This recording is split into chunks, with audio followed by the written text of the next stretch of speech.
प्यारे बच्चों, सुप्रभात। चलिए आज हम व्याकरण की एक नई विधा से परिचित होते हैं जिसका नाम है चित्र वर्णन।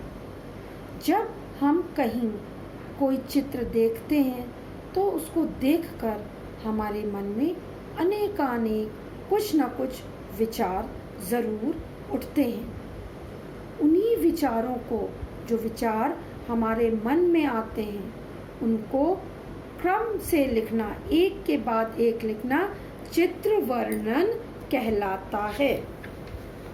जब भी हम किसी प्राकृतिक दृश्य को देखते हैं, जब हम कहीं घूमने जाते हैं, जब हम रास्ते के किसी दृश्य को देखते हैं, जब हम बाजार जाते हैं, आदि दृश्यों का जब हम वर्णन करते हैं, तब हमें कुछ बातों का विशेष ध्यान रखना पड़ता है।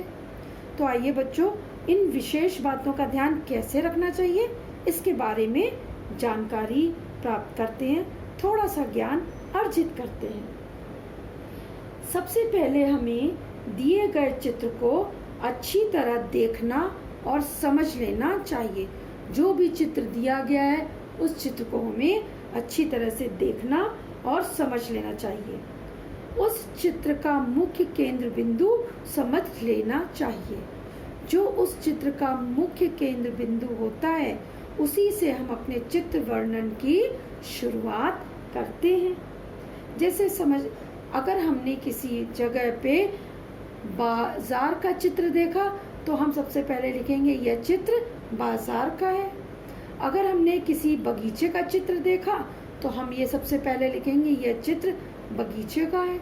अगर हमने किसी फल वाले या सब्जी वाले का चित्र देखा तो सबसे पहले हम लिखेंगे यह चित्र सब्जी विक्रेता या फल विक्रेता का है। उसके बाद लिखने से पहले अपने मन में उसकी रूपरेखा बना लेनी चाहिए। हमें अपने मन में उसकी क्या बना लेनी चाहिए? रूपरेखा, ताकि हम उसको बहुत अच्छे से समझ सकें कि हमें कहाँ से कैसे शुरुआत करके अंत करना है।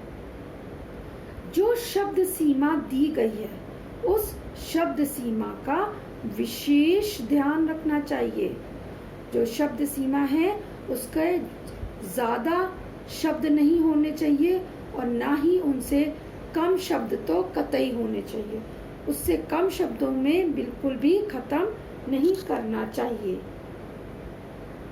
भाषा सरल और रोचक होनी चाहिए। वाक्य छोटे छोटे सुंदर होने चाहिए, प्रभावशाली होनी चाहिए और अंत में विराम चिन्ह का जरूर से ध्यान रखना चाहिए।